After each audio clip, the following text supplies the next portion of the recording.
예, 김상규의 동료 경제 시간이죠. 오늘은 이 경제 도약의 동료 세신에 대해서 한번 알아볼까요? 같이 한번 불러봅시다. 예. 새신을 신고 뛰어보자 팔짝 머리가 하늘까지 닿겠네. 새신을 신고 달려보자 휙휙 단숨에 높은 산도 넘겠네.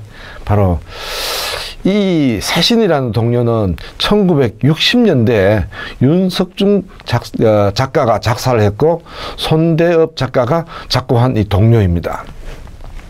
특히 그 작가 윤석중은 퐁당퐁당, 옥수수 하모니카, 종달새의 하루 이런 동료를 작사를 했죠. 또 손대업은 송아지, 잘 아는 노래죠. 저금통 마찬가지죠. 꽃가신, 문화행진곡 등 우리가 아주 익숙한 이 동료를 많이 작곡한 동료 작가입니다. 이 새신이라는 동료에서 살필 수 있는 경제 이야기는 어떤 것일까요? 물자 부족이죠. 물자 부족. 새신을 신고 뛰어보자 팔짝 머리가 하늘까지 닿겠네. 새신을 신고 달려보자 휙휙 단숨에 높은 산도 넘겠네. 바로 여기에서 새신에 대한 기쁨, 이것이 바로 하늘을 찌를 것 같이 크다는 것을 잘 나타내고 있지 않습니까?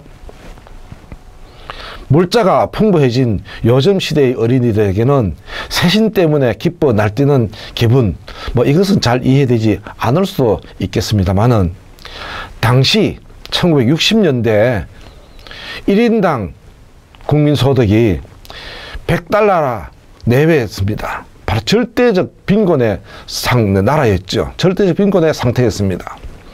그렇기 때문에 생활 필수품이 바로 절대적으로 또 부족했습니다. 이때 너덜너덜하게 떨어진 헌신을 신고 있다가 부모님께서 사주신 새신을 만져보고 또 신어보는 그 기쁨, 정말 이 하늘을 날 듯한 기분이 아니겠습니까? 위 동료는 바로 이를 아주 압축적으로 잘 나타내고 있다고 하겠습니다. 신발이 헐어서 너덜하게 떨어졌기 때문에 못 신게 되었다고 얘기한 지 한참이 되고 나서야 엄마가 5일장에 가서 새신을 사왔지 않습니까? 이렇게 어렵게 얻은 귀한 새신을 어떻게 함부로 신을 수 있겠습니까? 처음에는 신어볼 생각도 못하고 만지면 딸을 새라 방에 고이 모셔두고 했던 이 당시의 풍속도가 선하게 연상되는 이 동료이기도 합니다. 다음은 우리가 경제적 도약을 살펴볼 수가 있죠. 우리가 새신을 신고 뛰어보자 팔짝 머리가 하늘까지 닿겠네. 바로 여기에서 우리가 미국의 경제학자 로스토라는 경제학자가 있습니다. 이 경제학자는 경제발전 5단계설에서 제3단계인 도약 단계를 연상할 수 있는 바로 이 노래입니다. 우리가 비행기가 땅에서 하늘로 뜰 때 바로 이륙 단계라고 하지 않습니까? 바로 이 이륙 단계가 바로 경제의 도약 단계입니다.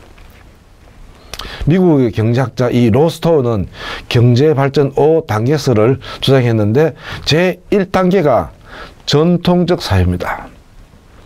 제2단계가 도약을 위한 준비 단계죠. 제3단계가 도약 단계입니다.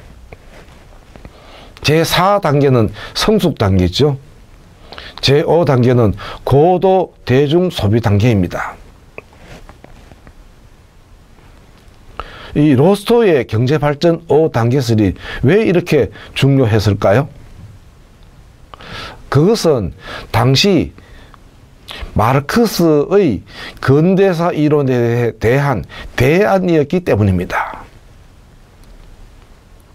또 20세기의 미국, 소련, 19세기의 봉건적인 일본 등과 같은 다양한 사회의 성장과 발전 과정을 포함해서 이것을 잘 설명해 줄 수 있는 포괄적인 이론이 바로 로스토의 경제발전 5단계설이 있기 때문입니다. 이 로스토는 제3단계의 도약 단계를 가장 중시했습니다. 왜냐하면 이 단계에서는 경제적인 진보를 강력하게 추구하는 힘이 사회를 지배해서 성장이 지속적이고 정상적인 상태로 되는 단계이기 때문입니다. 특히 이 단계가 우리나라에서 강조되었던 이유는 어떤 것이겠습니까?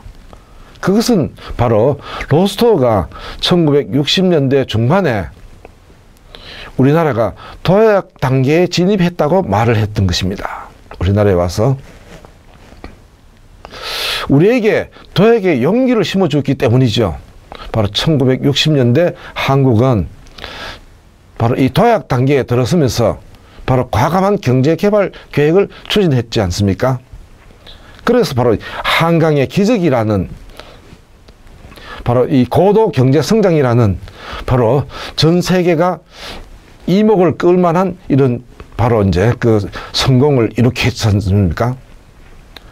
그래서 그런 이 성공을 했기 때문에 바로 우리나라가 전 세계의 주목을 받게 됐습니다. 그러면은 이러한 이 성공 요인, 그것은 어떤 것이 있겠습니까? 바로 이 한강의 기적, 고도 경제 성장, 이러한 이 부분에서는 바로 성공 요인이 반드시 작용하는데, 그 성공 요인에는 우리가 경제 개발 계획의 추진 세력의 출현, 또 국민들의 경제하려는 의지, 강력한 생활 의지죠. 저렴한 노동력, 국제 정세의 호전, 기술의 혁신, 새로운 시장의 형성, 특히 교육 발전에 따른 전문 인력의 향상, 이것이 아주 중요했습니다. 우리는 이러한 것들을 잘 활용했기 때문에 오늘날 전 세계에서 10대 경제 강국으로 부상하게 된 것입니다. 마지막으로 살필 수 있는 것은 바로 경제 수준의 향상이죠. 새 신을 신고 달려보자 휙휙 단숨에 높은 산도 넘겠네. 바로 여기에서 소득 수준이 점차 향상됨에 따라서 헌신은 내버리고 새 신으로 바꿔 신게 됐지 않습니까? 그리고 새 신을 신고 달리는 기분은 어떠했겠습니까? 단숨에 높은 산도 휙휙 넘을 만큼 기분이 최고조에 달했다고 할 수 있겠죠. 우리나라는 제1차 경제개발 5개년 계획 기간 동안 7.1%의 경제성장률을 목표했습니다. 그런데 결과는 7.7%라는 더 높은 경제성장률을 이룩했습니다. 또 제2차 계획 기간 동안에는 그보다 더 높은 10.5%의 경제성장률을 달성했습니다. 우리가 경제성장에서 3%를 우리가 고도성장이라고 이야기하는데 10% 같으면은 거기에 3배도 더 넘는 고도성장이죠. 그에 따라서 1인당 국민소득도 크게 향상되었고 국민들은 신바람이 나서 하루하루 생활이 즐거움에 가득 차 있었지 않습니까? 바로 이 동료는 그것을 잘 나타내 준다고 하겠습니다. 재미있는 시간이 되었습니까? 구독하기 꼭 눌러주세요.